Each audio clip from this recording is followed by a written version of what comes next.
आहा नाथ मुहि सिना तुम्भर प्रिया से कारण मोह ठारे नहिला सुदया अति प्रिय अटे परा अंगद तुमर ताकू केउ परी नाथ करुअछ पर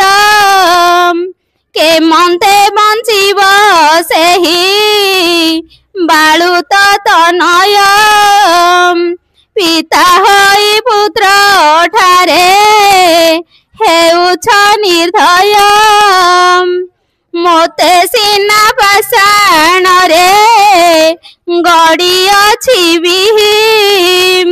से कारण मो हृदय फाटी जाऊ नहीं लुहारे गढ़िछि जेणु मोहर नयन तेणु फुटी जाऊ नहीं है कि पराजन वज्रहु कठिन अटे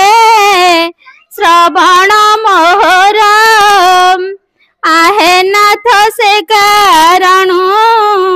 नहुछि बधिर आहे राम तुम्भे परा रघुकुलपति के मन्ते करिले कह ए घोर नीति अन्य संगे जुझुथिबा प्राणी की माइल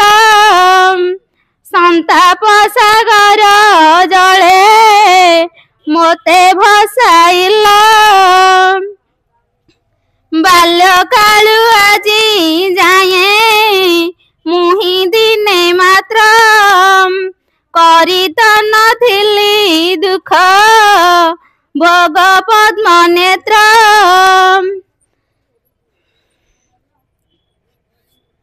वैधव्य यंत्रणा भोग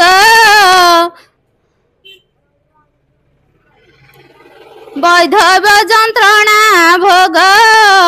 करिबी कि परी पालन करता जेबे हुआ नचारी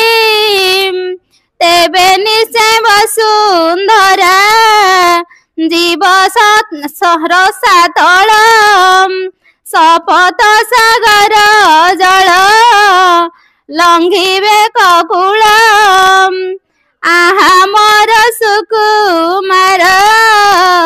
कुमार अंगद मलिन दिशिब आजी तोर मुख चंद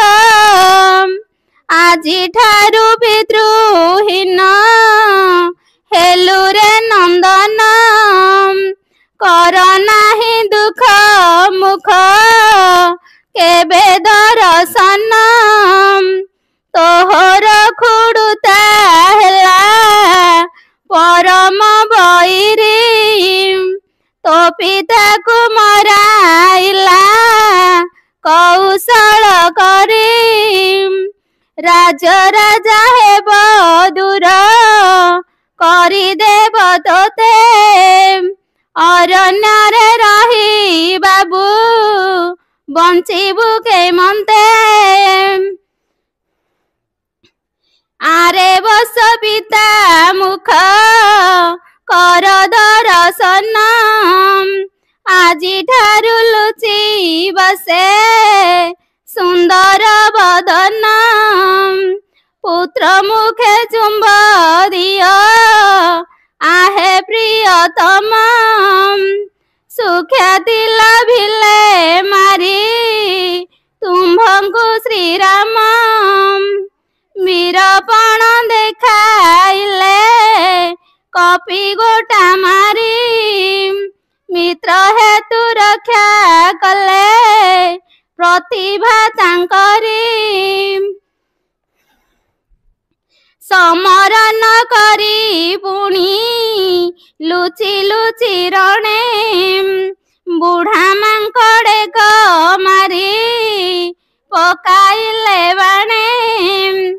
ଆଶାସନା କରି ନାଥ ପୁତ୍ରକୁ ତୁମ୍ଭର କୃପା କରି ଏ ଦାସିକି ନିୟ ସଂଘତର ହେ ସୁଗ୍ରୀବ ମନ ବାଞ୍ଛା ପୁରିଲା ତ ତୋର କିସ୍କିନ୍ଧ୍ୟାରେ ରହି ସୁଖେ ରାଜଭୋଗ କର ଆହେ ପ୍ରାଣନାଥ ମୁହିଁ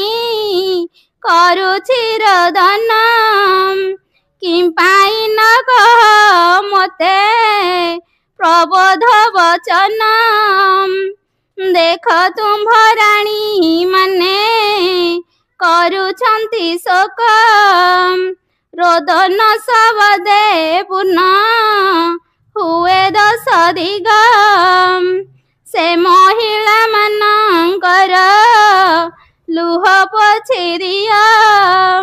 ବେଗେ ଉଠି କୋଳେ ଧର କାନ୍ଦୁଅଛି ପୁଅ ଏମାନଙ୍କୁ ଛାଡ଼ି ନାଥ ଏକା ହୋଇ କରି ଚିରଦିନ ବିଦେଶରେ ରହିବ କିପରି ମୁହିଁ ଜାଣିବାରେ କିଛି କରି ନାହିଁ ଦୋଷ ବିନା ଅପରାଧେ କିମ୍ପା ବହିଅଛ ରୋଷ ଗୋଡ଼ ତଳେ ପଡ଼ିଅଛି ଉଠ ପ୍ରାଣନାଥ ମିଠା କଥା ପଦେ ତୋଷ ମିଠା କଥା ପଦେ କହ